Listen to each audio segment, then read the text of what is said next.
Hello student, स्वागत है आप सभी का आज की एक और नई वीडियो में। आज यहाँ पर हम कक्षा 10वीं विषय गणित का पेपर देखने वाले हैं। इस वीडियो में हम आपको गणित पेपर के सभी प्रश्नों के बारे में बताएंगे। वीडियो को ध्यान से देखिएगा। अगर आप चैनल पर पहली बार आए हैं तो सब्सक्राइब कर दीजिए और इस वीडियो को भी लाइक कर दीजिए। तो चलिए शुरू करते हैं। प्री बोर्ड परीक्षा 2026 विषय गणित कक्षा 10वीं का पेपर है। यहाँ पर आपसे सबसे पहले प्रश्न पूछा गया है, सही विकल्प चुनकर लिखिए। पहले प्रश्न में आपसे सार्वंतर पूछा गया है। यहाँ पर आपको सार्वंतर बताना है। ऑप्शन दिया हुआ है 4, 22, 6, -6। यहाँ पर आपको ऑप्शन सी 6 पर टिक करना है। अगला प्रश्न है, द्विघात बहुपद x² + bx + c के आलेख का प्रकार होगा। तो यहाँ पर द्विघात बहुपद का आलेख जो है वो परवलयकार का होगा। यहाँ पर हम ऑप्शन सी पर टिक करेंगे।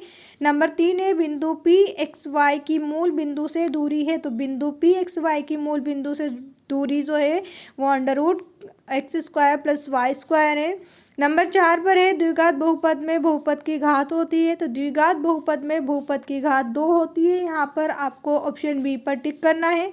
नंबर 5 है, किसी पूर्णांक के लिए प्रत्येक समपूर्णांक का रूप होगा। किसी भी पूर्णांक के लिए प्रत्येक समपूर्णांक का मान 2m होगा। नंबर 6 है, एक परिमेय संख्या और एक अपरिमेय संख्या का योग होता है। तो एक परिमेय संख्या और एक अपरिमेय संख्या का योग जो है वो अपरिमेय संख्या होता है। प्रश्न नंबर 2 है, यहाँ पर आपसे रिक्त स्थान की पूर्ति पूछी गई है। पहला रिक्त स्थान है, x² - 2 एक बहुपद है। यहाँ पर आपको लिख देना है द्विघात बहुपद है। कैसा बहुपद है? द्विघात बहुपद है। इसके बाद स्पर्श बिंदु से जाने वाली त्रिज्या स्पर्श रेखा पर होती है। तो यहाँ पर आपको लिखना है लंब होती है।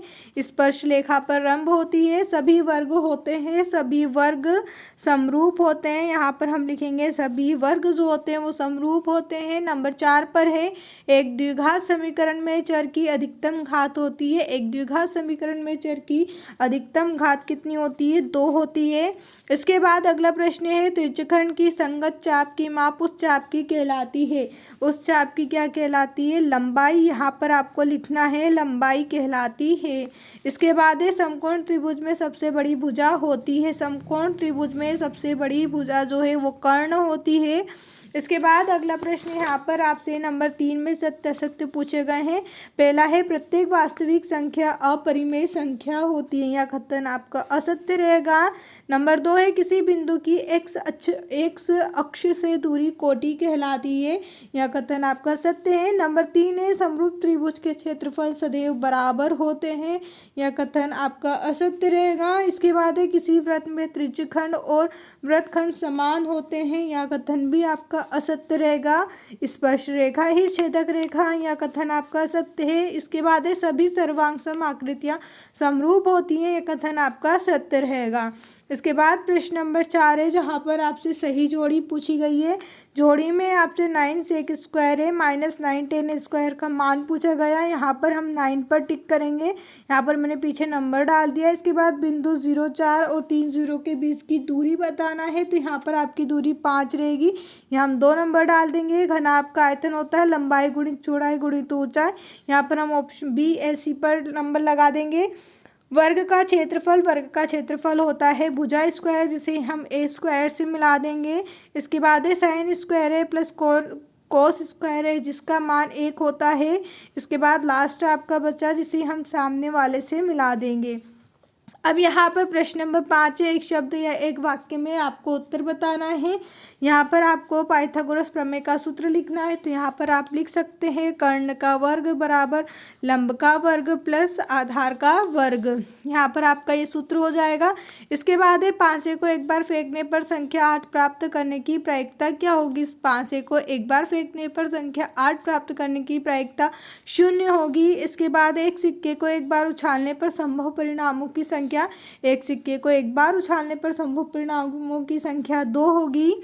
सर्वाधिक बारंबारता वाला वर्ग क्या कहलाता है? सर्वाधिक बारंबारता वाला वर्ग जो है वो बहुलक वर्ग कहलाता है। यहाँ पर आपको लिखना है बहुलक वर्ग कहलाता है। एक असंभव घटना की प्रायिकता क्या होगी? तो एक असंभव घटना की प्रायिकता 0 होगी। इसके बाद है, मूल बिंदु के निर्देशांक 0 और 0 होते हैं। यहाँ पर आपके एक वाक्य में सभी प्रश्नों के उत्तर कंप्लीट हुए। अब इसके बाद यहाँ पर आप देखिए प्रश्न नंबर 6 में आपसे प्रश्नोत्तर क्वेश्चन पूछे गए हैं, जिसमें आपसे सवाल भी पूछे गए हैं। असंभव घटना को परिभाषित करना है अथवा में प्रारंभिक घटना को परिभाषित करना है। प्रश्न नंबर 7 में आपसे द्विघात बहुपद के शून्यक पूछे हैं। उसी के अथवा में 10 और 250 के बीच में 4 कितने गुणज हैं।